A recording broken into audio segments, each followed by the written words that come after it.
This is the Misdirected Mark Podcast, a podcast about gaming, game mastering, and entertaining you, our listeners.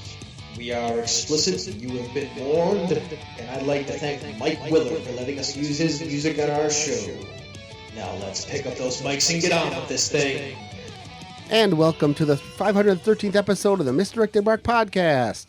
Tonight we discuss player engagement in your tabletop role-playing games. But first, my name is Jerry. My name is Phil. I'm Chris. Yeah, and I am Old Man Logan. Cool. Do we have any announcements? Patreon. Back to Patreon. That's always an announcement. Back the Patreon. You always do well by backing the Patreon. If you're listening to this, you probably have heard already talk about the Patreon. There's a lot of cool stuff you can do there. So back the Patreon, jump into the Slack room. Yeah, Slack room. All the stuff from Children of the Shroud. You can be a part of the game by letting Phil know how to make our lives more complicated or at least introducing interesting characters to the game. All right, that's really all the announcements that we have, right? Like no more, no less. Cool. Let's move on to the workshop for player engagement. What? We're gonna do things a little different. Stop that. Stop that. Cut that off. Thank you. We're gonna do this a little differently. You know how much I love different. Yeah, I know you do. I'm gonna take some deep breaths here. Take some deep breaths. Change. My throat thanks you, but Cue the music, Bob. It's time to play the definition game. We're going to play the definition game, and today's contestants are Phil, better known as the Definition Panda, Jerry, our resident expert on every game published before 1995, and the never forgotten and always loved master of the soundboard and voice of the players, Old Man Logan. Yes. In today's game, we will be building our definition for player engagement. You three will decide which of these definitions fits our needs best. Then we'll mesh them together to create the Misdirected Mark definition for players' engagement. Contestants, it's Time to define!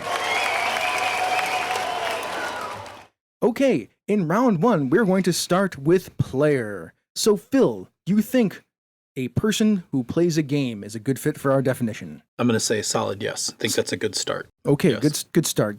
Jerry, do you think a person who plays a musical instrument is a good fit for our definition? Can I phone a friend? Sure. Who are you going to call? I'm gonna call Bob. Oh, all right. Bob, do you think a person who plays musical instrument is a player? You have reached the voicemail of Bob. Ah, So I'll have to say yes. I think if you play a musical instrument, you're a player. for our definition, though. Oh, for our definition. Looking at 100 people surveyed, I got the 3, so I'm gonna say no. Okay, cool. So, Old Man Logan, do you think an actor is a good definition for our version of player for player engagement? I would like to Sean P. Kelly this answer. It depends. That's fair. That's completely fair. All right, back to the definition, Panda. Do you think that a device that reproduces recorded material, such as video images or music, from a usually specified medium is a good definition for player for our purposes? Like a VCR player? Correct. DVD player? Correct. Blu-ray player? Correct. MP3 player? Correct. Which, what was the most classic MP3 player that ever existed? There's the iPod. There's the iPod. Zune. I feel like the the Zune iPod. might be more popular. The Zune might be more popular. No, it's not. Here it's got like 300 songs on it. Yeah. I had the Creative one that was even less popular, but, Creative made Sound Blaster, and that, meant sound. My favorite platform was Winamp. Sure, that whipped the llama's ass. It did. Indeed. Yeah. Unfortunately, as much as I love players and all the players I named, I'm going to go with a no. I don't think it is for this definition. Sure, I totally agree with that, actually. Jerry. Yes. One actively involved, especially in a competitive field or process, a participant. Do you think that is a good definition for our version of player for player engagement? As much as I hate competitive gaming, I have to say I think that a participant is a good definition for a player in this case, so I'll say yes. He's grudgingly saying yes. And Old Man Logan, a person, and especially a man, who has many lovers. Yeah. But the answer's no. Oh, okay. No. In round one, it seems that a person who plays a game and one actively involved in a competitive field or process is what we're going to be pulling from for our version of player engagement. Agreed? Yes. Yes. Now let's move on to round two. But before we get to that, Phil, Yes. have you seen any good media lately? Like, what is your favorite thing that you've watched? I'm currently binging the TV series Fringe. if you were going to recommend Fringe to anybody else, what would be the one thing that you would say that is a positive recommendation for Fringe? Oh, I would say if you liked X-Files, this is the post 9/11 X-Files, but I think it is a way better story than the X-Files mythology. You can see all the way into season 1, the stuff they're setting up that's heading into season 3. Like, it is actually pretty well constructed, and the number of hints, the pacing of the mythology episodes versus the one-offs, I think it is a better version of X-Files in almost every way. Oh, very interesting. Controversial opinion, but Yeah. I would actually say I would take Fringe over X-Files at this point. Interesting. Definitely. Let's move on to round 2. It's time to find our best version of engagement for player engagement. I'm going to start with Old Man Logan. Involved in activity, occupied or busy. How do you feel that fits our definition situation? I would use it. Okay, you would use it? Yes. Survey says, Jerry, pledged to be married, betrothed. How do you think that fits into our player engagement definition? In most games, probably not appropriate. In some of the games we've been in, who knows? But right now, That's I would fair. say no. No, unfortunately. Okay, so that one's out. All No. right, that one's throwing it right to the curb. I'm sorry. Phil, our Yes. definition panda. Greatly interested or committed. How do you feel this nestles in there?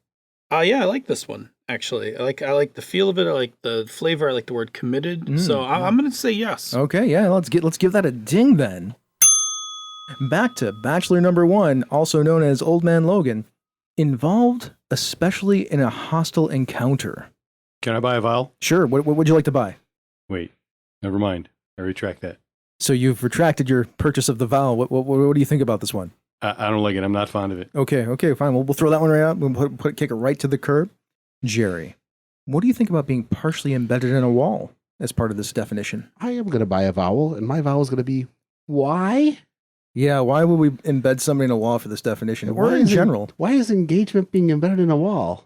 I don't know. It was part of the Merriam-Webster dictionary. That's where I pulled all these from. They are messed up. That is kind of messed I'm up. going to say no. What is no? What is no? Nice. Well done. And Phil, last one.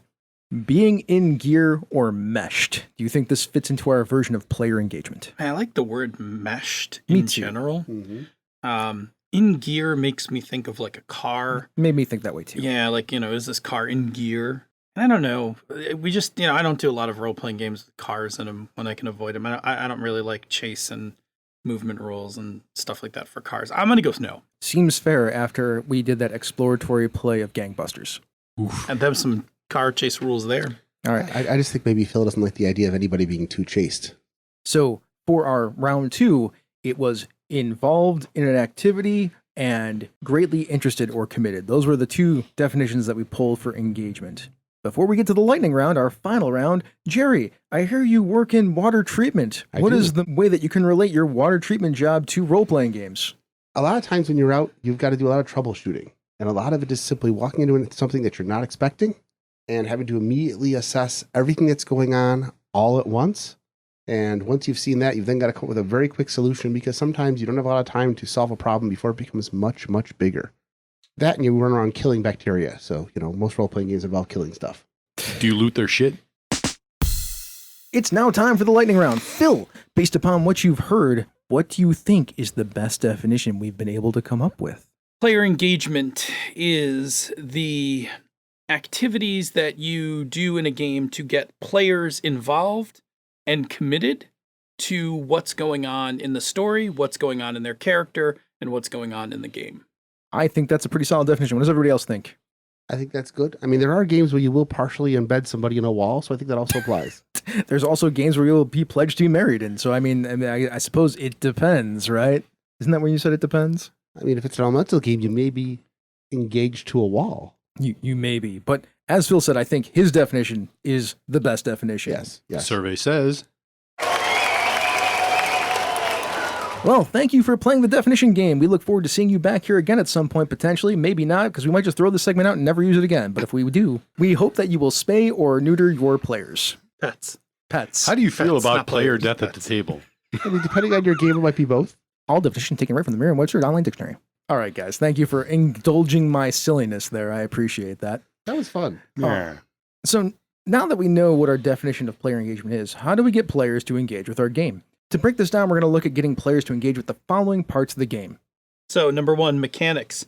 Those gamist elements which drive play outside of the natural flow of conversation. They come in two flavors, making decisions, engaging with a randomizer. Both impact the narrative. This includes primary and secondary mechanisms, skill checks, combats, things like that, as well as procedures. So just overall, the flow of the game, phases of the game, things like that. Next, we'll talk about the setting, the people, places, and extra elements that make up the world of the game. The next is tone, the general character or attitude of the game. Followed up with theme, an idea or set of ideas that reoccurs or pervades in the game. The next is extras. These are things like magic, history, cybernetics, politics, etc. All the things that cross a lot of the previous parts but don't sit neatly into one place. And situation. This is the current events of the game causing the characters to take action. And finally, I think the player characters. These are the players' characters, and hopefully if you can engage with your character, you will be much more satisfied with the game that is being played. Now that we have this giant list of stuff to try and get the players to engage with, I'm not even going to try to break it all down myself and just ask my esteemed colleagues the question. What are your best tips and tricks to help players engage with a bunch of this stuff? There are no esteemed colleagues here, so can you answer these questions instead? Yes, you can answer them also. right. All right, well, let's talk about mechanics. What are some of your best tips and tricks to help with mechanics? Let's start with Phil. I think that like mid-campaign, right? In the beginning, your mechanics, right? You should just basically be reinforcing how the game mechanics work. But by mid-game, as players are getting really used to the mechanics and can start to kind of tune it out or lose interest, mixing it up by doing kind of different challenges with the mechanics or kind of messing with the rules a little, doing some novel things with it can spark some engagement by just giving the player something a little different. For instance, I did it with you guys with that crisis pool. Yeah, we're going to bring it up. Yeah. We're playing Ox, and we've done crisis pools before. They're usually just pools where the players roll to attack the dice and wear the dice down, and when you get rid of all the dice, crisis goes away.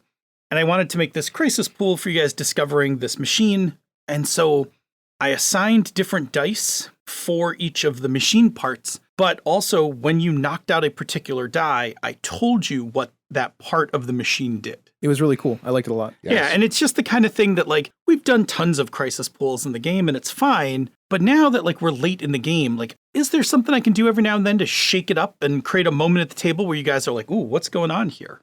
I thought that one actually was pretty successful. Bob? From the player's perspective, I think you should get familiar with the mechanics that are specific to your character. So anything that your character has to deal with on a session-by-session basis, you should get familiar with that stuff, learn it, and then make yourself cheat sheets of anything that you're not familiar with that you need to reinforce, and that will help keep you thinking about those bits going forward. Dos ataques. Dos attacks. Those attacks, yes. It's from our D&D game. Since people forgot that they had 2 attacks at level 5, they started making cards themselves to attack twice. Yep. Jerry? For me as a GM, I like to create simple encounters that allow the characters to use both their main attributes and sometimes the unique, but often useless or seldom used attributes fairly early in the game. I like to give them a chance to do the things they're supposed to be good at right off the bat. And for the initial one, I like to give them something a little simpler. While difficult challenges can be their own reward to some players, others just enjoy seeing something they can easily win, so you have to mix it up a little bit. But I like the idea of, you're the fighter, so let's have a fight early on so you can show how cool you are being a fighter. Maybe your character took a level in cooking. Great, we're going to have some place where you get a chance to do some cooking and do something cool with it. But just give them the mechanics, let them engage their character's dice mechanics early on, kind of get it out of their system, but also teach them the game without having to worry about super big challenges. I like that right off the bat. I have nothing to add because I would have said any of those 3 things or all of those 3 things. So let's move on to the setting. Phil? So I think that when you know what your meta arc is, not that everyone has one, I like to have meta arcs in my settings, the big thing that's going on. Show of hands at the table. Raise your hands if you like meta arcs in your settings. That's all 4 of us. All Hans, 4 unanimous. of us. Yes, Hans, this is radio. That's why I could describe what we did afterwards. That's the point, Jerry. I can actually describe it. So when you're building out your meta arc, take things from the characters' backgrounds and tie them into the meta arc. And I'm not talking about directly like put the character in the meta arc. You can do that. There's places for that. But you can also do things like tie a character from their background into the meta arc. Something that will eventually result in a scene where that character and some part of their background becomes an important part of the greater story. What about you, Bob?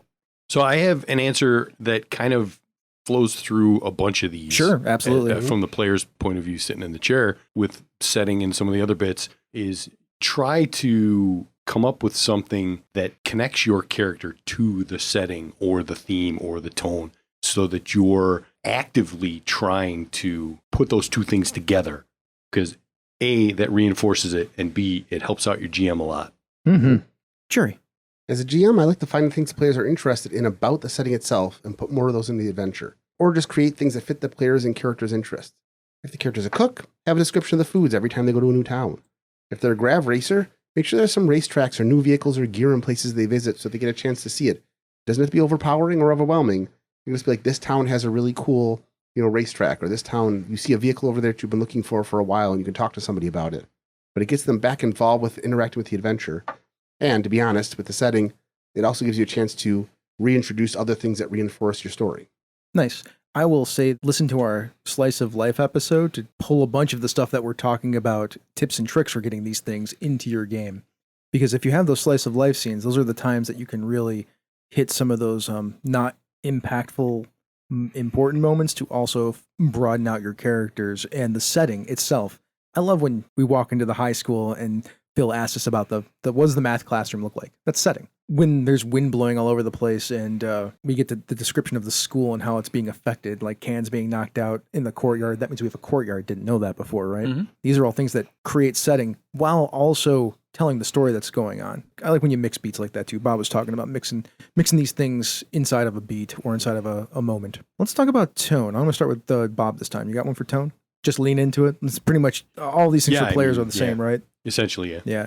Oh, Phil, what about you? Tone. Tone is something I think you have to set at session 0, right? I actually do it right in cats, right? Because that's the T in cats is tone. I think at session 0, you're getting that initial buy-in that we all agree that this is the tone.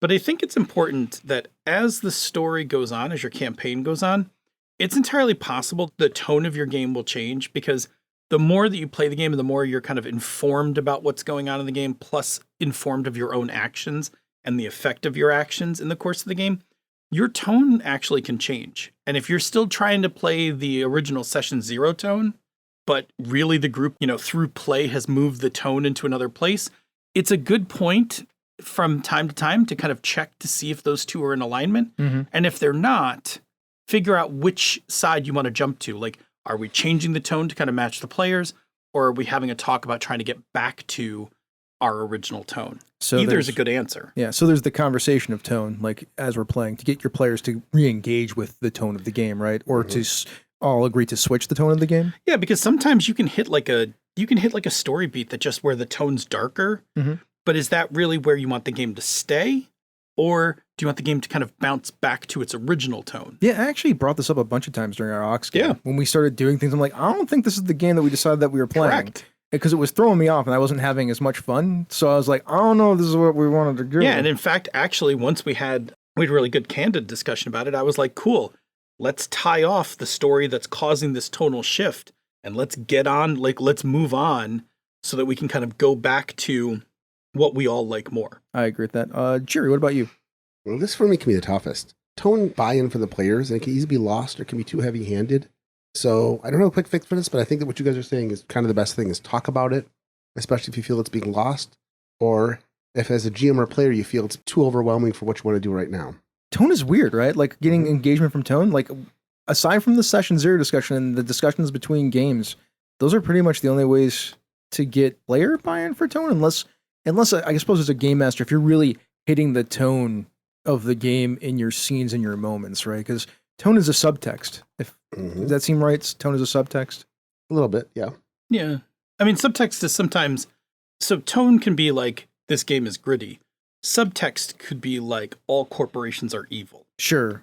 Like, they're not exactly the same. Like, subtext is like a message that you're trying to like put into the game. Like, if you're using Jason Pitt's pillars, right? Yeah. Subtext is like the hidden message of the game. You're right.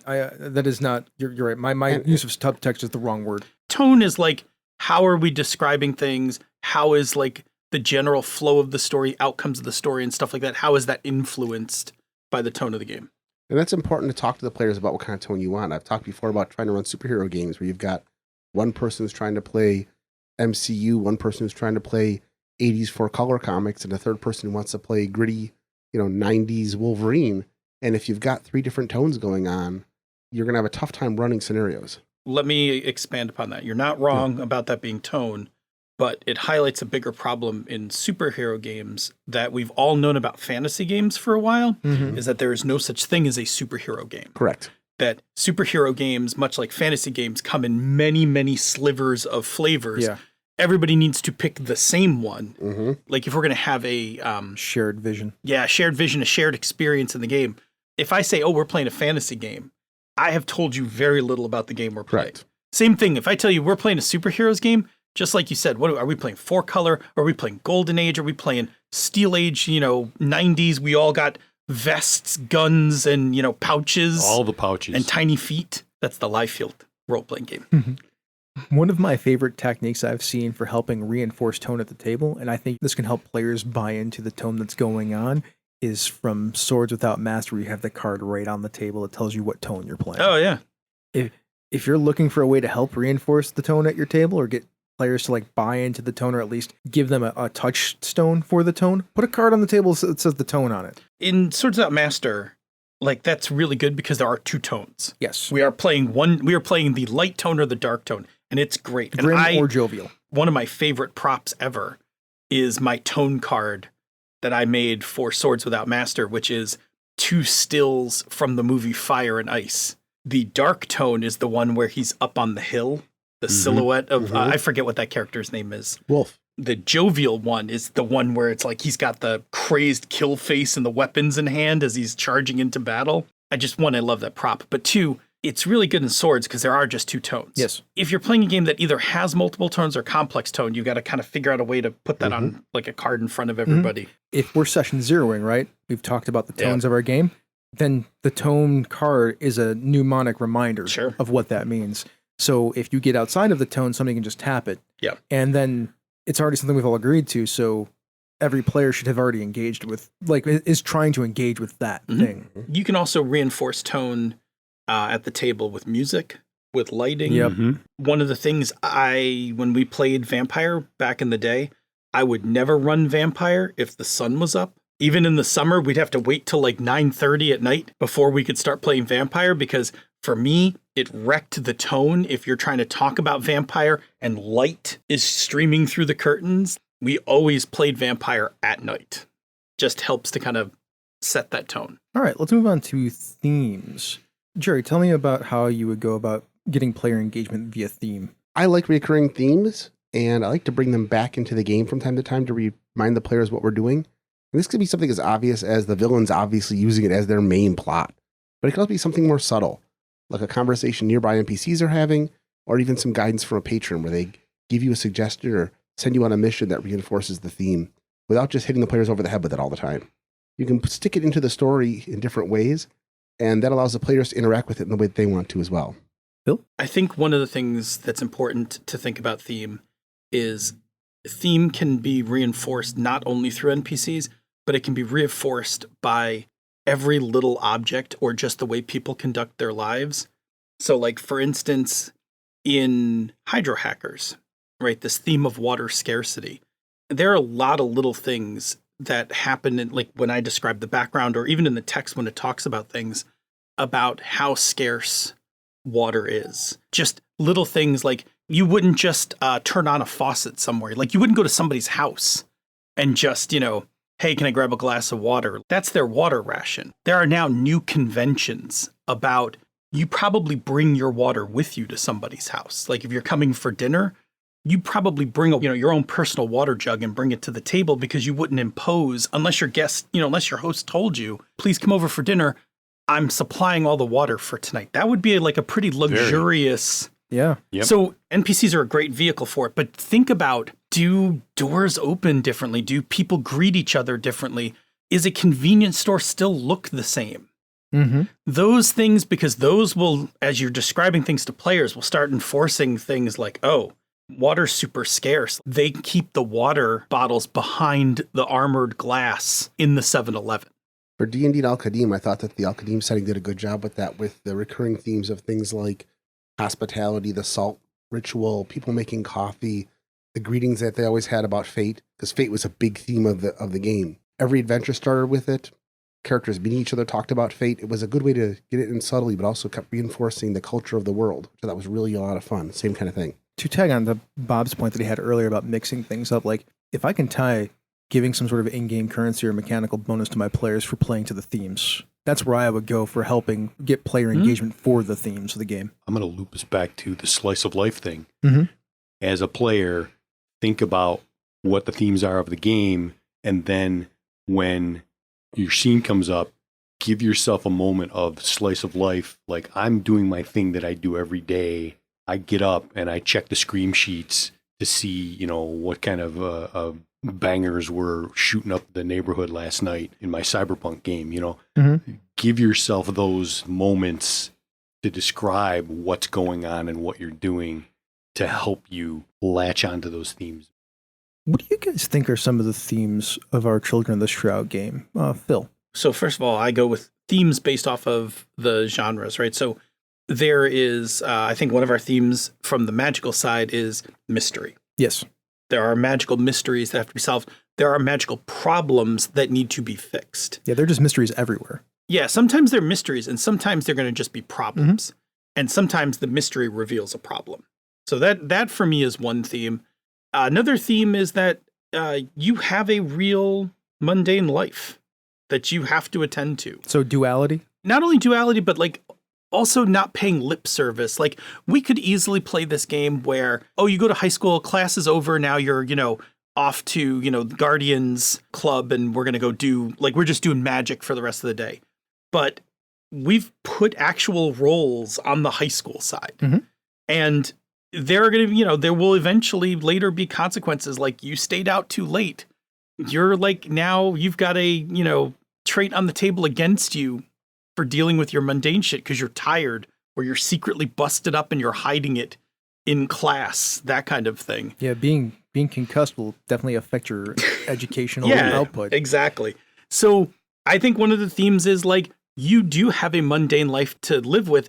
Jerry's done a good job. T is actually trying to repair some of his mundane life that he damaged when he became magical. I think it's very cool when the game mechanics and especially the character sheet reflect the themes of the game. Our character sheet does that because we have school, veil, magic.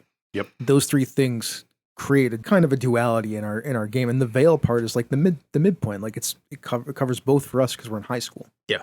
It's very fascinating. I think that is a place to hit if you're trying to get some player engagement. Like, if I play to these things, I will be more competent at the game, which will make me more invested in the game. But then I can also play the story stuff with my relationships and whatnot that are on there to get advantages, but also will create interesting stories at the table. It's one of the things I really, really enjoy about Cortex Prime over, say, something like Savage World or Fate is that you tune your mechanical blocks for that game to exactly the game that you're looking for. You're not fitting kind of the stock set of rules to your setting. You're going in and saying, it's not even like I'm changing the skill list. You're like, I don't even want to use skills for this game. I'm going to use like affiliations and relationships because those are theme enforcing for my game. Like, I think it's really neat. I think it allows you a greater specificity. Could I make a generic, usable version of Cortex that played something like Fate Core? I absolutely could. But would I? No. Like, the act of going through picking those mods, especially the character block, like the prime sets, like so much reinforcement you can put into your game mechanically by being thoughtful about those sets. Yeah, and if you're a player and you're just like looking at these things, it helps you connect to whatever's happening, I think. I played a ton of Dungeons and Dragons. There's not a lot of great rules in there to necessarily connect to the setting or the people in the setting. Even when I'm like modifying things, using mods that people have invented for the game, there's no affiliations or NPC relationship rules necessarily for Dungeons and Dragons where I'm like actually tied to a person aside from just like we'll just role play it, right? Yeah. Like there's actual mechanics in there and you don't need that stuff in a game to enjoy it. I like having that stuff in a game. It makes it more enjoyable for me, but I like playing like games. You and I share that same trait. When I look at like a game says it does this and then I look at the mechanics and the mechanics also do that, that makes my heart sing. Like, can I play a game that doesn't couple those two together tightly? Sure, it's fine. played many games like that. But when it happens, when they dovetail like that really nicely, I personally wind up having a really good experience around it.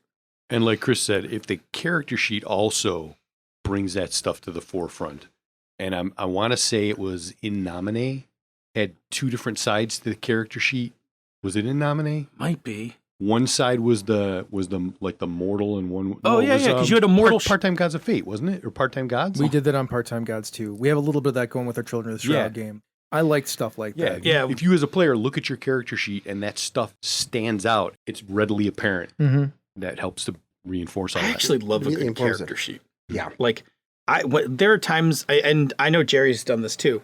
I will peruse a game, and one of the first things I'll go do is look at the character sheet. Yep. Because a lot of times when you look at the character sheet, you can be like, oh, not only do I understand some mechanical things about this game, but the way it's laid out, or just the way it's drawn. Like when you see, like the first time you see the Numenera character sheet, you're like, a lot of shit going on in this character sheet. You'd think so, but it's not as much as you think it is. Mechanically, it winds up not being. There's a lot of drawing to Yeah. it, but then when you like learn more about Numenera, you're like, this thematically is like the correct character sheet. Mm-hmm. We are very much dovetailing into the character side of stuff here, which is fine. I have no problem with that. Sure. Because characters are like character sheet. What is my character in the setting? How does my character relate to the themes? I guess to just stay off the path for a second, when we talk about our different foci, right, our different layers, levels, Yeah. whatever the hell we call it, Foci.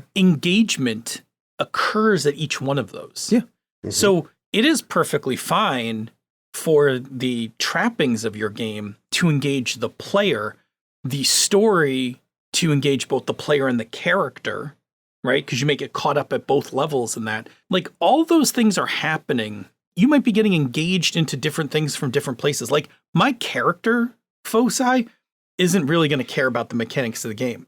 But player Phil, the player foci, like when I see cool mechanics at the table, I'm excited. It's interesting because I'm like, if my character can't do the thing that I want them to do mechanically, then I'm less engaged with the game. Sure, because you can't dig into your character deeper. Correct. Yeah. Yeah.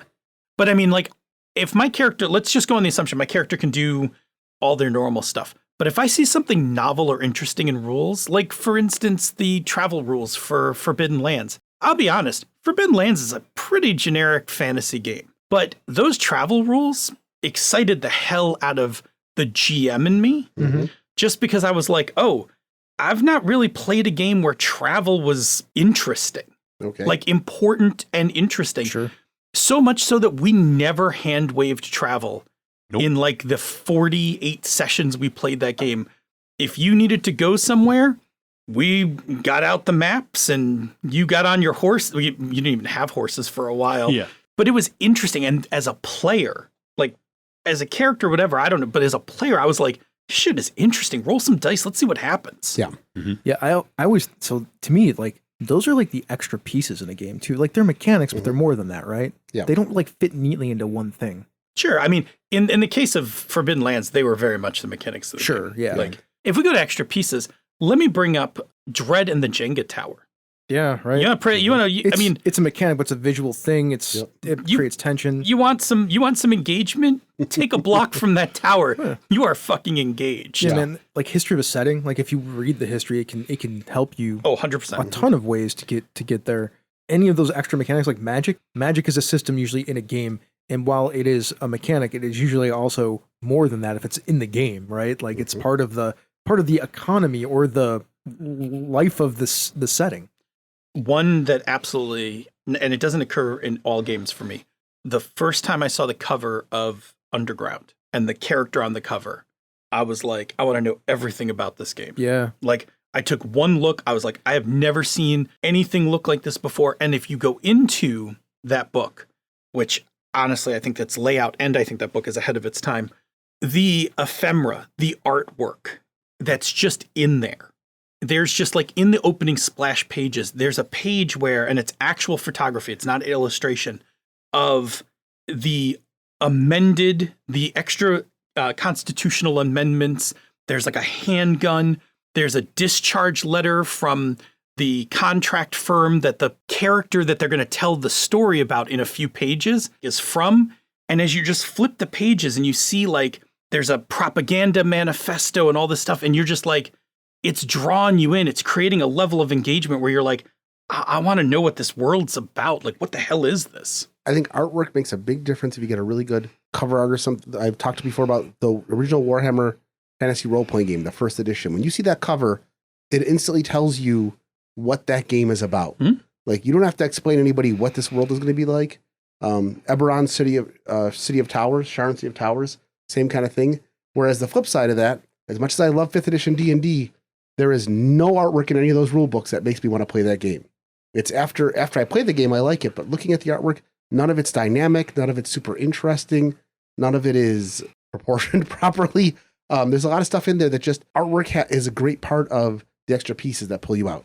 Man, layout can do a lot for a game. And Yeah. all the stuff that you're talking about for Underground, it is all tone and theme reinforcing. Yeah. Too. Aside from 100%. being this extra stuff, this doesn't cover this extra stuff. Usually covers more than one topic. Sure. I'll even throw one further because it actually had very little to do with the game. Going back to Underground, at one point, they produced an actual little mini newspaper. That's fun. The other thing they did for Gen Con one year, they had free speech applications.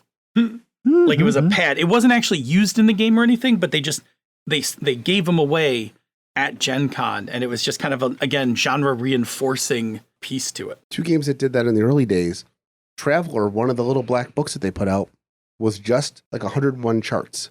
And it was your character sheet as an actual like identity card, Yes. planetary sheets, your discharge papers from the military, all stuff you could print out and have on the table to kind of make your character, which was, we're talking 1979, I think. Somewhere there's like a fucking Traveler player that can look at that fucking string of numbers and be like, oh, that's a good character. I knew it. It's Jerry. Jerry Jerry. raised I knew his it was hand. Jerry. It's hexadecimal. It's easy to I do. know. It's got letters over numbers. It must Yeah. be good. But knowing the the- actual yeah. positions of all that shit. The other thing that was important was Call of Cthulhu. For a long time, you could get the Miskatonic University Graduates Kit, which gave you a map of the campus, a little Go Cephalopods flag, your student ID, stickers, all this sort of stuff that you could fill, your student application form, lists of all your classes, all stuff that you could use, which none of which ever appears in any of the games, but just as a prop, it inspired the players to do things like, what did your character do while you were there? Moving to a different game, Yeah. like Blades in the Dark has politics because of the chart. Like you are politically moving up the scale. Okay. Now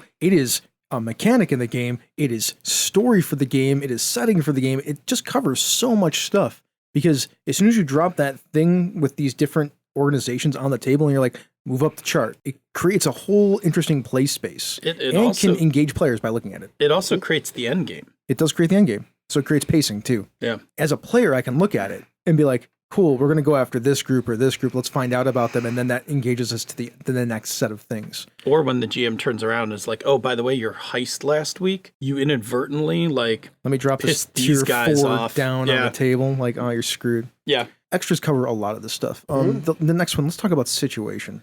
So situation, going from Jason Pitt's version of this is like, what's going on, right? What do you do? Yeah, what do you do? So Phil. Situation, right, is the thing that players do in the game. This is going to sound like the simplest, dumbest piece of advice, but I'm telling you, people mess this up. All the time.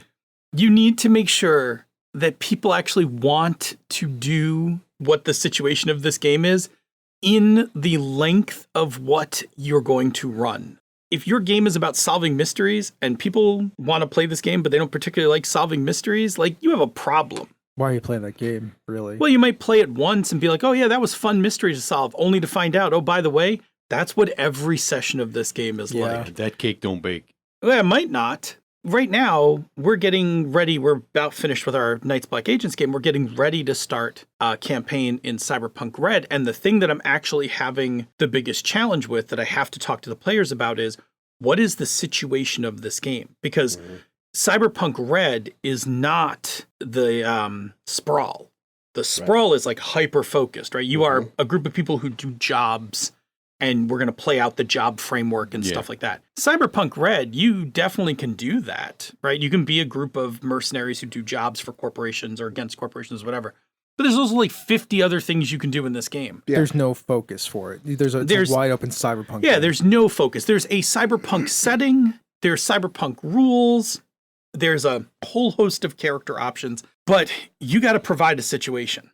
And they give you some suggestions. They have a nice thing in the book where they have like here are some ideas. Like you could be a rock band. traveling around, going gig to gig. You could be a trauma team unit, like rescuing the rich and famous from, their follies and all of that. But boy, if you don't get buy-in for what the main situation of this game is, it's going to have problems. And to Chris's point about Ox a couple weeks ago, the story we were telling stopped doing what the established main situation of the game was. And because of that, Chris wasn't enjoying it. We stopped solving scientific mysteries. And so immediately, as we closed out that story, I dumped you into a scientific mystery to get back to our real situation. When we did that one time before in that game, when we did the legal stuff. Yeah. And that was fine because it was like 2 sessions, maybe 3. And it was a story that was in and out and done. I'm like, that was a nice change of pace. Then I just didn't want to do it again. I just wanted to go back. Yeah, no, it's fine. Thing. I've seen this happen when players aren't invested. I've talked before. I ran a 10-year Mechton campaign that was like once a month or so. And the problem is that this was an anime role-playing game, one of the first ones. And very early on, the players realized that mechs were a problem. Being in a mech, if you weren't a super mech pilot, was not fun. So very quickly, they just stopped getting in mechs altogether.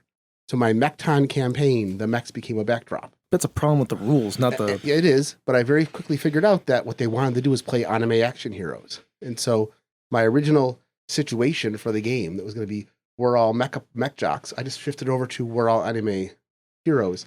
And they had a good time playing it. Let's break this down. Let's break down what actually happened here. So the engagement wasn't there for the mech piloting because the mechanics weren't there to help support the mech piloting of the game. It was not there to support the mech piloting and anything else. Well, that's what I mean. Like, if you have characters that can be anything, the mechanics did not support playing mech pilots. Correct. First of all, I think this is a fundamental challenge in almost every mech game is either you are all in mechs, in which case you've resolved the problem because everybody's driving around in a mech and it's fine. But if you got somebody in a mech and people who aren't, are the mechanics leveled so that the people who aren't in there have an equal contribution to the story? Yes. And if they don't, then it's an arms race problem where everybody needs to be in a mech for this game to be fun. And, you get some weird fixes for that. Palladium took a very strange fix to that problem. Mega damage, right? Like they were like, oh, when they did it for Robotech, it was interesting. They're like, oh yeah, there are some rockets and stuff that like people can shoot at mechs and it's fine. When you get to Rifts and they're like, oh, this pistol does 1d4 mega damage. Like you pull that thing out in a bar, like you vaporize half a bar and blow out the wall. You're all over the place. 2 games have made a fix on that. Heavy Gear has a good system where you can be doing all sorts of stuff while the mechs are going on. Of all things, Genesis did a good job with this with Star Wars, where you could have people piloting starships, shooting from starships, but everybody else on the ship could be doing other things that made the space battle interesting. They'd be fixing things, they could be navigating, they could be talking to people, they could be running communications. Everybody on the ship got to do something because they designed the game that way. The one game that keeps coming up over and over again now that we're on this tangent of like mech games that I really want to get my hands on and read is Lancer. Everybody talks about it as being like the best mech game that exists right now in the RPG space. I will have to get it and read it and see if it's any good. I think I'm pretty sure I have it. I think so too. I think I got it in some bundle. I actually just got, as a complete aside, I just got Salvage Union. I just got the early release set of rules for it. And that's a mech game where you are scavenging for parts and stuff for your community. That's cool. Out in a wasteland. That sounds like fun. It looks pretty interesting. Yeah, I have a couple of Lancer things, of course, we can look at. Oh, I would love to read that game. Okay, let's talk about the last thing, which is characters. Like, this is the thing. Like, how do you get the players to engage with their characters? If they engage with the characters, they're probably going to be good for the most part. Jerry, why don't you go first? I would say just tie something into their backgrounds or find their likes or dislikes. Whatever you've got, whatever the players give you, grab onto it and hold on to it. You can even tie it into their goals if they give them to you. Sorry, Chris, for that. Yeah, it's fine. He's talking about our D&D game where I had to actually like session 13. I'm like, I don't know what you want to do, Jerry. I keep giving you like hook after hook after hook, and you're not taking anything. By like session 4, my character's entire personality, goals, likes, dislikes, and everything else had completely changed from what I started with. I was just along for the ride. I had absolutely no end game or motivations for the character. It was very tough. And I kept trying. You kept trying. We eventually had to talk about it, and that's what we did. We talked about it, and we came up with some ideas. So. And now I got to pull out the story where he found his other dead body from the alternate timeline and merged with it. So now he has all his memories from his past life. There you go. Which is interesting. Anyways, that makes a lot more sense and sounds less zany if you actually know the story. Yeah. Nah, it's, I don't know. I've been in enough role-playing games where it's just like, yeah, that sounds about right. Yeah, but you know me, I can't do anything unless I set it up to pay it off. I don't know. I think part of the fun part is the character that we bumped into who turned out to be my other previous life's ex-wife, and I don't remember any part of her, but I'm talking to her all about the person that I married later on. Yeah, that was rough for her. That was an interesting She's story. like 107. Yeah. Phil, what about you? Jerry touched on background, but I'm going to talk about in play. I think if you want to help build player engagement, you got to find things that the players, like little things that the players put out there and reincorporate them. Just little things I've picked up, like your character goes and gets everybody coffee from time to time, and other people sometimes get you coffee. And so pulling that back in so that your character feels like a real part of the world. Yeah. Backgrounds are good, but backgrounds aren't play. You got to get it into play to really hammer it home. I mean, Gunny constantly being worried about his mom in the store. That's good. I like Which is that. good, but Gunny's mom talking to him as he's getting ready for school, like, hey, please make sure you're home because we have a shipment coming. That helps, like, in-game to kind of reinforce that. Like, that was your setup. Your setup was like, oh, I helped my mom at the store. The reinforcement of that is I make sure it comes at you in-game. Let's give Bob credit for reincorporating that on top of that, because there were multiple times in that game where it's like, I got to get home. Yeah. So, like, that is called being a player engaging properly. I will tell you, had the game ended differently, had we not just done the exposition dump, kind of closed up that story and then switched to our second story, I was going to give your mom a trait of bad back because you didn't get home in time. Like, I was going to put a D6 on it and just have her kind of walking around like, oh. I was actually going to lean that way myself. Like, oh, all of the shenanigans that just happened, I'm late getting to the store, so mom had to. Yeah. Yeah. I was going to do it at first, but since we were closing off that story, and again, I really wanted story 2 to be about kind of transitioning you, I was like, you know what? I don't really need to lean into this. But I had things set up with Chris potentially having to get to the extra credit thing, you getting home on time.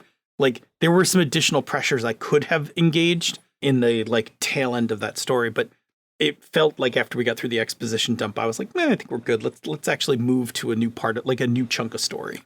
So, as the player, I think one of the best things that you can do is make an effort. And what I mean by that is engage with other characters, whether it's a PC or an NPC.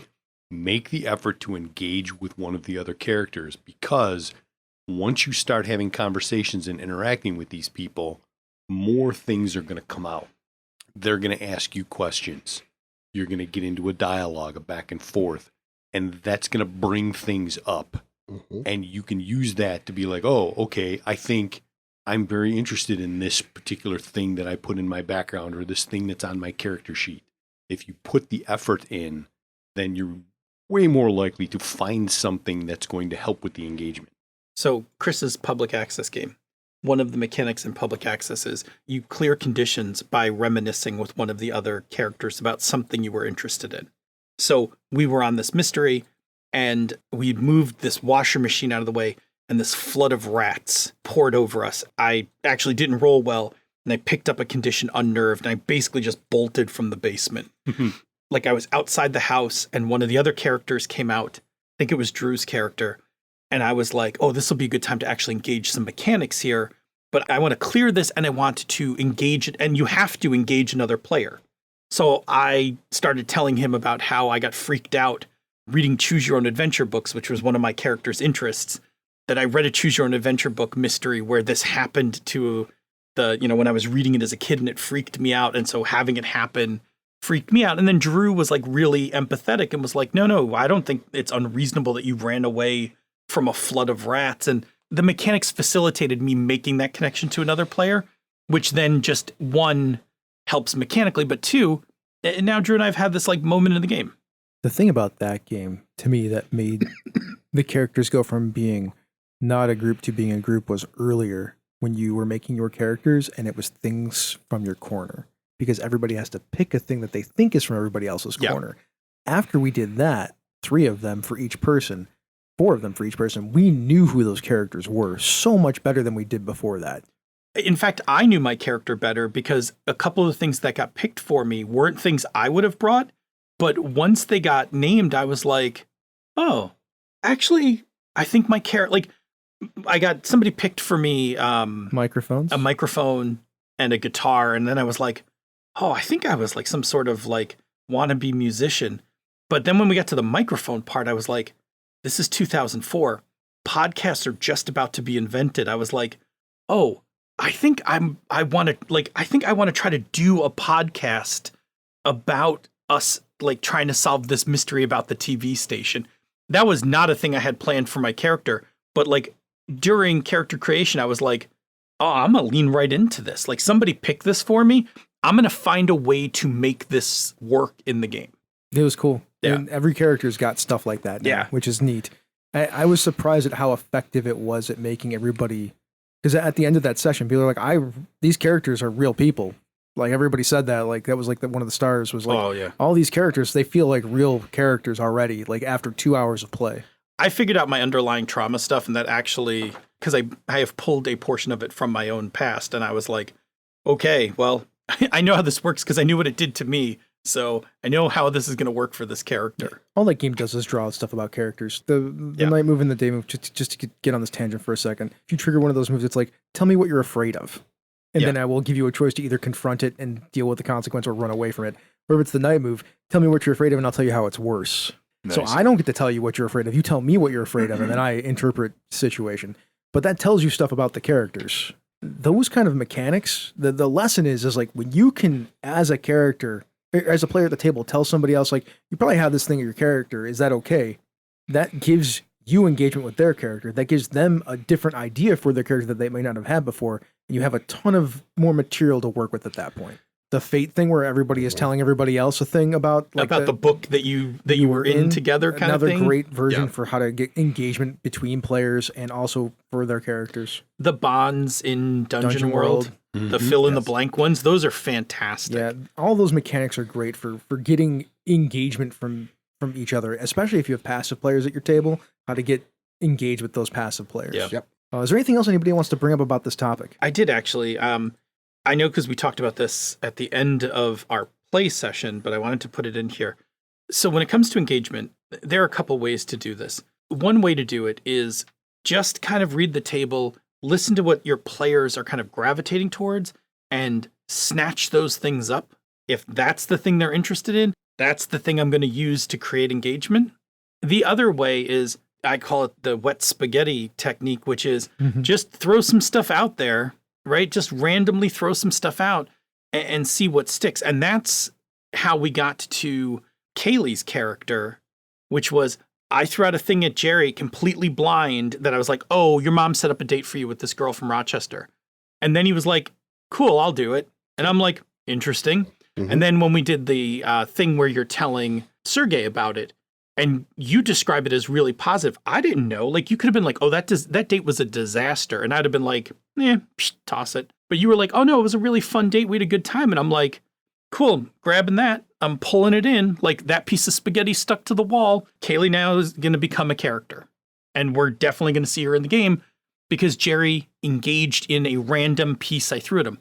You two, on the other hand, showed up and were like, bam, here's some shit about my character. I got a dead girlfriend's magic in my chest. My dad's axe showed up. I have no idea why. And I'm like, all right, thanks. Like, pick those things up. And I'm like, cool, I'm going to just go ahead and use these. But Jerry didn't. So I'm like throwing shit at Jerry. And when it sticks, I'm like, cool, we're using it. So there are two approaches for how to make that stuff happen. So you were saying the listen as a game master to the players? Players should do that too to the other players and the absolutely. game master, right? Like, especially the other players. That's how you build group cohesion. That's why the games that we've been playing so much lately, I've been having so much fun with, because that is a thing that happens every session now, like multiple times. Yeah. Is players picking up on what other players are doing and then engaging with the stuff that they find interesting. Yeah. So it's not just a game master skill, it's a player skill too that you should all pick up. It's one of the things that I just don't understand at game tables when it's 5 players just waiting for the game master to do something and the players don't do anything together. I'm like, I don't understand what's going on. Well, and then you wind up, you're just throwing shit out at the table. Like, I don't know, does anybody want to pick up on this? Like, I got some, like, I'm throwing some shit out here. You guys like it? You like it? Like, you're desperately looking for the moment where they're like, oh, that's cool. Oh, it is? Okay, cool. We're going to, cool. I'm going to do a bunch more with that. But yeah, you're right. Like, it's tough. Players, help your game masters. Engage with the other players. Yeah. Well, and this is where Stars and Wishes really comes to help out. Is Wishes is basically love lettering the things that you're going to engage with. We did our Stars and Wishes for our first public access. And the thing I asked Chris was like, I would like to do some flashbacks to how these guys all decided to come to this house for this summer and solve mysteries. Vignettes of like, what was I doing? Like when I was like, oh, you know what? We should rent a house for the summer kind of things, because I'm now very much invested in my character and everybody else's. I want to kind of learn how we all became connected to each other. There's also a thing about becoming engaged with what the other players are doing. In Chris's game, Bob's character is a prince, and we went back to his homeland just to kind of negotiate a treaty. And in the middle of it, we found out about this great threat to his family and his people. And so, of course, Bob's character's like, I'm going to run off and take care of this. The rest of you guys go back home. And the rest of the players, of course, jumped right in with, well, we're going to tag along and do this. But it could have been one of these, your story's over. But as soon as Bob's character decided, Bob decided, I'm going to follow this plot hook, the other players immediately found reasons to immediately tag along. I mean, first of all, like, you're part of our team, but also we like these people, find the things that we like, and then immediately come up with a reason to follow Bob's lead. Chris is 50-50 on that one. He did that once before, and it didn't work. Which game are we talking Airy about? Peaks. Bob's going to go off to the war. We're all going with Bob because we're friends with him. Yeah. This story stopped being Airy Peaks. Yeah.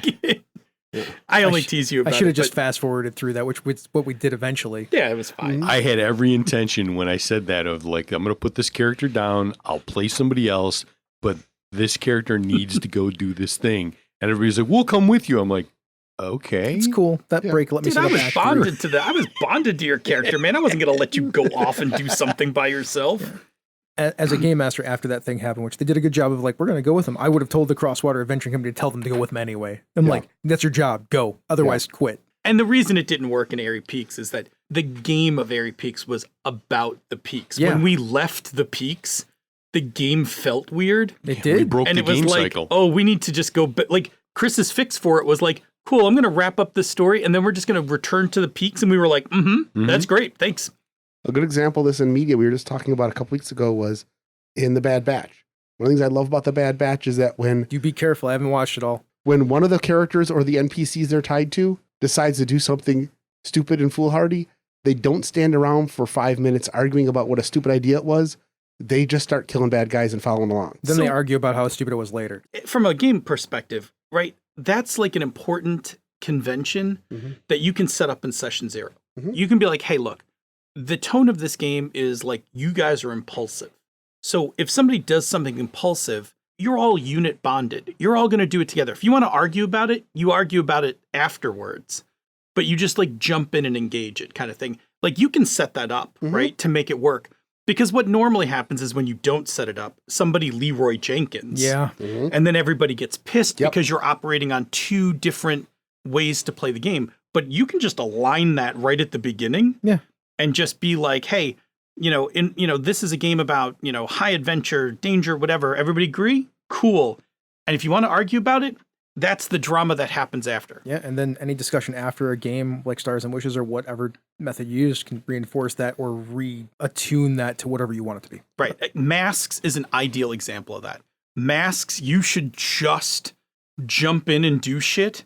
And then after you've picked up your conditions, because you need to act out to get rid of them, is exactly the time you should start arguing about the shit you just did.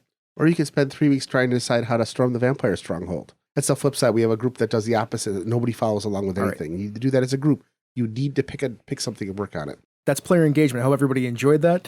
Yeah. It is a very off-the-cuffy version of it because I like our energy when we do that, and I hope you all do too. Let us know in the Slack room or on Twitter or wherever if you like this episode or not. Hopefully you liked it. Moving on, Bob, tell us about another show on the Misdirected Mark Network. Yeah, we've got a show called Bonus Experience, in which Monica and her friends explore gameplay and design through the lens of diversity, while also sharing some of the dumbest humor gaming has to offer. Woo! Yeah. Now it's time to do some Patreon shoutouts as we close off this show. All right. Big super shout outs to Cubano, Alice Kira, Jim Fitzpatrick, Brantley Harris, Steve Radabaugh, Rory McLeod, Ninjabi, Richard Wyatt, Joseph Peralta, and JT Evans. And thanks to everybody for listening to this. If you like our show, you can hear more just like it at misdirectedmark.com. If that's not enough, you can check out our Patreon page at patreon.com/MMP, which has hundreds of bonus episodes available. Aside from the bonus episodes from the after show in the Bamboo Lounge, you also get our MM Plays stuff, like Phil's nifty setting for the Children of the Shroud, our characters from that game, the mods we're using in it, and Phil's Session Zero worksheet. Beyond that, there's Chris's game development notes on the Lamplighter system, which will power the Streets of Avalon RPG. By the time you hear this, I probably got the magic thing figured out finally. We hope. And most importantly, you get access to our Slack channel, which is the best way to talk to us. If the Slack channel isn't your thing, and I kind of hope it is, but if it isn't, you can still reach us on email at mmp@misdirectedmark.com or hit us up on Twitter. The show, the network, is at misdirectedmark. It's always a great place to get a response. But if people wanted to find you individually, where do people find all of you guys on the internet? Find me at GM Gerrymander on Twitter and Dice Camp.